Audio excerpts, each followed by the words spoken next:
This is Waypoint. On this program, we look into places and things you might drive by every day and not know the history or reason they are there. If you have ever driven through the intersection of Highways 278 and 61 in Paulding County, Georgia, you may have noticed a couple of giant statues in the Dallas Crossing Shopping Center. One looks like a handyman, and the other one looks like Wonder Woman. Have you ever wondered where they came from or who put them there?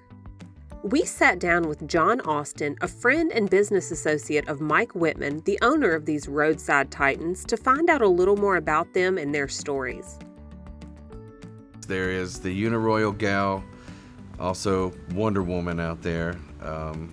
Then there's Mike the Plumber. There is the Paul Bunyan with the raised hand, the Paul Bunyan with his hands out holding the axe, the half-wit, and then the clown, which is not standing.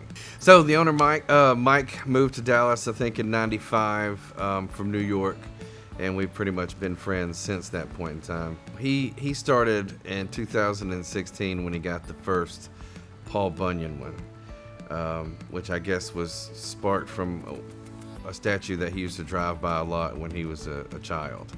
And he thought they were cool, and he's always sort of collected just things in general, right? We were curious where these statues came from and who made them.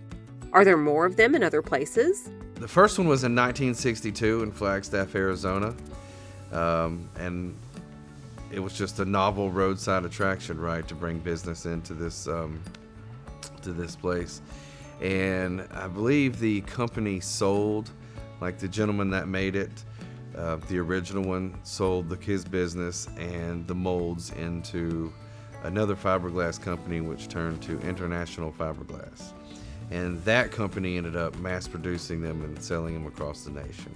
So for about a decade, they became a popular way of driving, people to businesses. And when they got taken down, they ended up at various theme parks.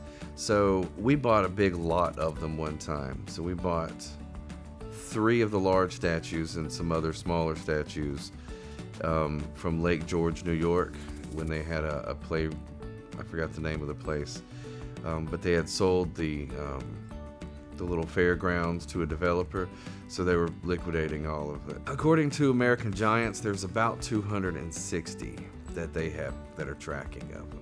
You could probably find one from an individual who has it rotting in their backyard for maybe $1,500, $2,000. And a fully commissioned one would be tens of thousands of dollars.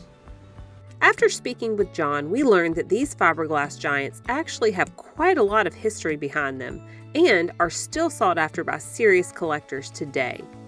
Who knew we had such a unique tourist attraction right here in Paulding County, Georgia? If you want to learn more about these Roadside Titans, please visit roadsideamerica.com. Thanks for watching this episode of Waypoint. We have more to explore. See you again soon.